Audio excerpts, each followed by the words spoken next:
Hi friends, మనం గతంలో సుందరకాండలోని గత వీడియోలో 5 పరిష్కారాల గురించి వివరించుకున్నాము. ఇప్పుడు 6వ పరిష్కారం ఏ విధంగా ఏ స్వర్గా చదివితే ఏ రకమైన ఉపయోగం ఉంటుంది ఆ నుంచి మళ్ళీ కొన్ని సమస్యల గురించి ఈ వీడియో తెలుసుకుందాం.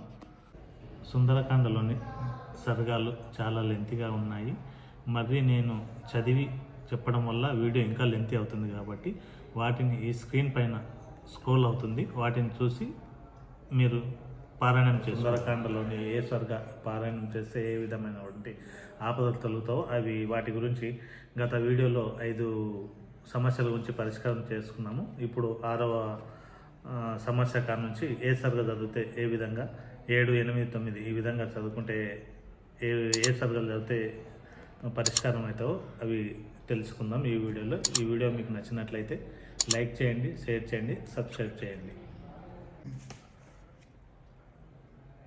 వాహన ప్రాప్తి కొరకు 8 మరియు 9వ సర్గాను 3 సార్లు 27 రోజుల పాటు పారాయణం చేస్తూ శక్తి కొలది అరటి పండ్లు, దానిమ్మ పండ్లు స్వామివారికి నివేదన చేయాలి.